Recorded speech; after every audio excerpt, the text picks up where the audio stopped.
Conor, first of all, any kind of reflective thoughts on the win at Peterborough? Any learnings or things that you really enjoyed from your side? Watching the game back and analysing it, obviously pleased with the result, of course, and a clean sheet. I think the moments in the game that we felt maybe uneasy and under a little bit of pressure was probably our own sloppiness at times in the game, giving the ball away only unnecessarily. One or two times in the first half they played through us with the press probably not being correct. When we fixed that, then we felt like it wasn't really an issue. So I just think the feel of the players being a little bit uneasy in the game came from us really. And as soon as we had that concentration in, not turning the ball over as easy or getting the press right, I felt like we were okay in the end. Yeah, I suppose reacting to situations like that and dealing with that is all part of the game, isn't it? From your perspective, were you pleased how the players kind of responded to those situations? Yeah, I think they responded to them really, really well. I think second half we created some big chances with some lovely patterns of play. Um, obviously made a big thing about defensively over the last kind of 6 to 8 weeks, including the pre-season time that came together nicely the other night. So yeah, look, obviously things to work on and improve on as always, and that would be me saying the exact same things to the lads today in our meeting. But all in all, a positive kind of step in the right direction. Conor Watson's had a couple of games now. It was his full league debut in the week. Is he settling in well? How have you felt like he's adapted to the group? I thought he's been brilliant. He's obviously come in not match fit but semi fit because credit to him, he kept himself in a good shape over the summer and was at the PFA training camp, so he had minutes in the tank coming into it. Obviously, look, replicating how we want to train and how we want to play and match minutes is you can't get that in a PFA camp, but you can be somewhat fit. But the way he's stepped into the cup game and obviously the first league start the other night, he is exactly what I expected him to be. Nice and calm, nice and reliable, really easy to integrate into the group. Obviously doing homework on him and what he is like as a lad was another reason why I wanted him to get on board. So knows the level, had a good year last year with Charlton, so really happy with him. Has he spoken much about his experience with the PFA? Because I've seen that for the last couple of years, that the fact that they put squads together, they put games on, and it seems a quite a useful option for players that do find themselves out for contract. Yeah, I think he just said that it was a useful exercise for him to tick over. I think the more players that go there, the better without clubs. I think AFC Wimbledon have just signed someone who's just been there for a decent amount of time as well over the course of the summer. And I think if the players kind of have the right mindset about going there, about keeping fit, rather than maybe just a couple of egos getting in the way, just go there, embrace it, train correctly, it will really, really benefit some players. Some excitement around Patrick Kelly after his first league start in the week.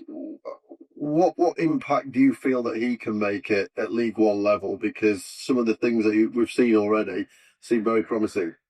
Yeah, Pat's a great addition. Really positive asset for the club. Really liked how he's come in as well, fitted in. Just wants to train and do well. He's got strengths in terms of his energy. But he for someone a little bit slight and not huge in stature, he comes out with the ball in duels. He dribbles past people. I think he's got a strength that a lot of people at this level don't have. There was one occasion in the second half the other night where he was kind of down in our right back area, their left wing area, and he dribbled past two or three players to get a really key foul to relieve a big amount of pressure. So not a lot of people at League One level, particularly in the middle of the pitch, can do that. So he's definitely got some big strengths, and with his age as well, he's an exciting player. Do you think that his experience with Doncaster and the amount of minutes he managed to play in a successful year last year stood him in good stead for this season? Yeah, I think we've got a couple of players like that, Ox, if I'm being honest. You've got Vermael in the same boat, you've got Jack Shepherd in the same boat, you got Pat in the same boat. Valuable experiences away from the club. Obviously, him last year away for his parent club, West Ham, but it just shows when you go away and you get minutes and you're involved in a successful team and the experiences around that, how much you can improve. And I think for the ones I've just mentioned, they'll look back at that stage in their career as just invaluable for what they're all hopefully going to go on and achieve and do in their careers.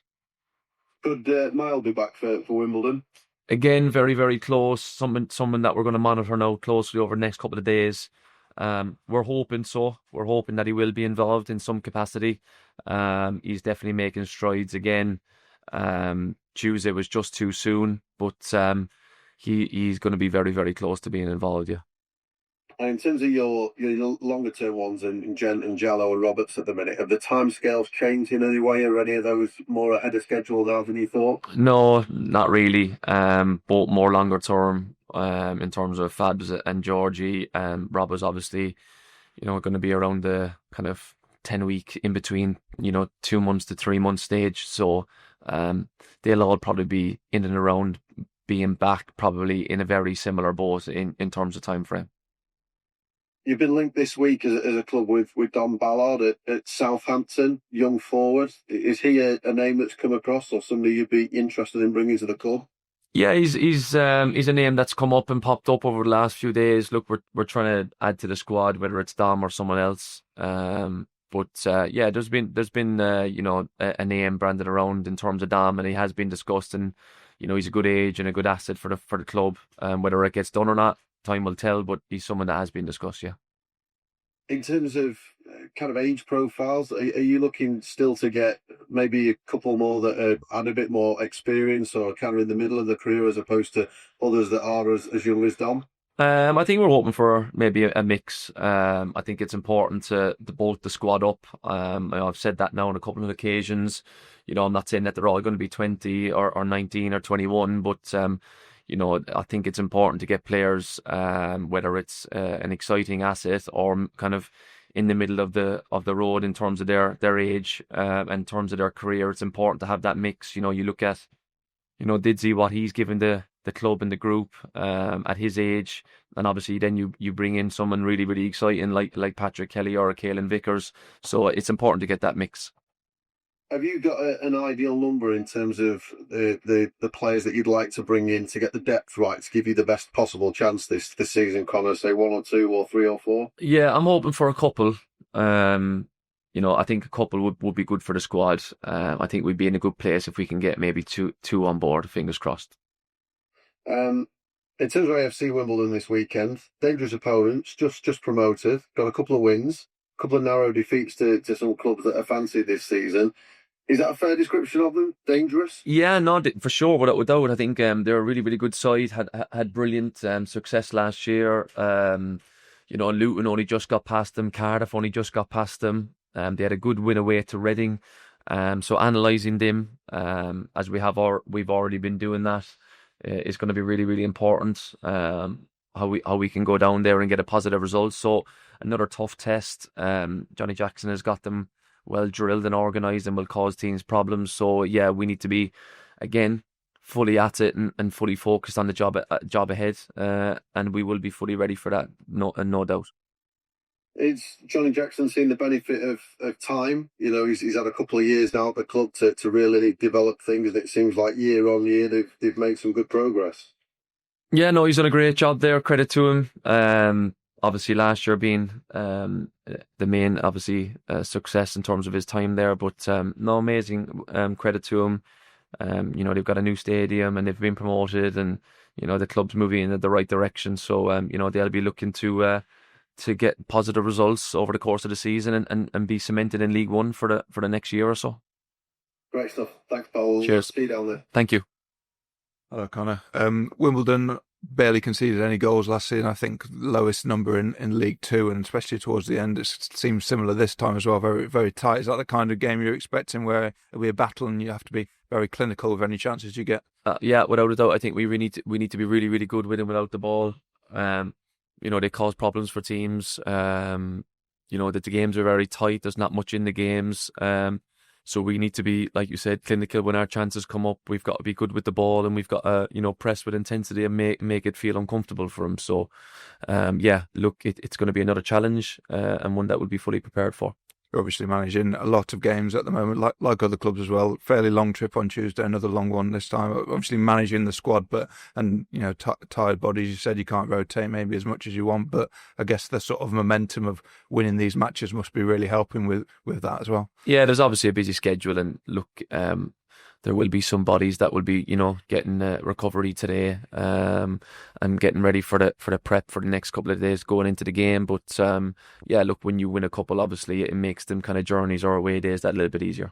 You spoke about Ballard earlier. Another one that's been linked is Ethan Williams at Manchester United. Is there anything in that? No, not necessarily. Similar to Dom, just names that get obviously thrown around. When you do your recruitment and stuff, loads of names obviously get mentioned. So, no, not much on that. Is there anything potentially imminent before the Wimbledon game, or No. more into next week? No. Okay.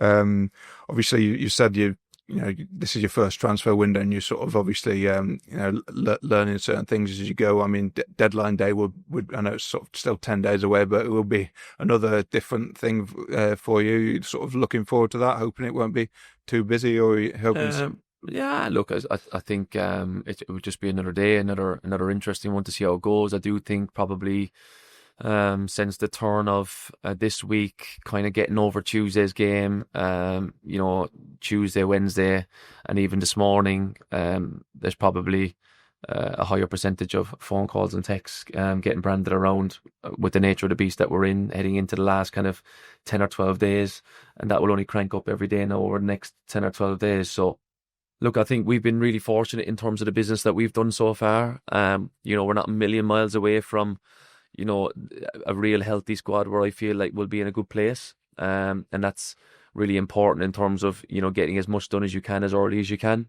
We've been fortunate from that point of view, hence our decent start. So if we can add one or two over the next 10, 12 days, I think we'll be in a decent place. And obviously, keeping players, you've been seen to be pretty confident all summer or hopeful that you would keep the players as the window gets closer, the deadline. So it gets closer. Do you feel more so about that? I'm hoping that will still be the case. Look, obviously, the next 10 or 12 days, it can become chaotic and crazy, but we're hoping, to handle situations in the right way, and for what the team and the squad looks like now to stay the same. Just wanted to ask about John Russell. Obviously, ended last season really strongly, as you know, playing a lot under you. Not played as much this time yet to start in the league. Obviously, only got a few minutes this week. What's his situation, and what does he need to do to get a bit more game time? Yeah, I think with John, obviously, he done fantastically well for me at the end of last year. I think he came back, obviously, a little bit later into pre-season after being away with Jamaica in the summer. He missed the bulk of the foundation work that we wanted to do. He missed the first 2 or 3 weeks of that, and I think that's put him in the back foot a little bit.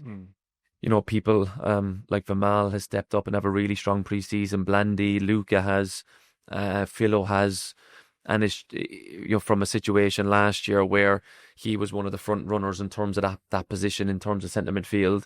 The ones around him have hit the ground running, and he's just missed out on that opportunity to kind of match that from the very get-go, which has put him on the back foot, and he's got a little bit of work to do in terms of on the training ground to get in the team now. Obviously, with the results as well, that will be a case of keeping him out with the team. So it's a case of him keep working hard every day, and it can change very, very quickly. Because obviously it would lead to a little bit of speculation about his future. He's got a year left. I mean, is that a bit too simplistic to say, he's not playing, so he might leave, kind of thing? No, I don't think that's the case at all, really. I just think, like I said, he was probably back 2 or 3 weeks later than everyone else. The ones, the central midfield pack that has come back have come back firing, and that's just put John on the back foot a little bit. That was all. Thanks. Are the vibes you're getting, Conor, that you don't have to sell any of the leading players unless it's sort of big, sort of silly money almost? Is that the sort of... Yeah, and I think that's the case with everyone, not just our main players, whether it's a squad player or whether it's a loan player who's already gone out. I think if a deal comes in that's too good to turn down, then I think everyone's in the same boat, not just our main players. It's the same for instance, with a couple of the loan players, in terms of the package that clubs put to you, you think, that fits all parties. So it's not just our main players, Leon, it's everyone really. If you can sort of keep your main players, it's sort of an investment as well, isn't it? Really, you know what I mean? Yeah, they're all very good footballers and performing at a decent level. I said the other day about for instance, Luke and Philo, they need to do that now over a longer period of time and stay consistent.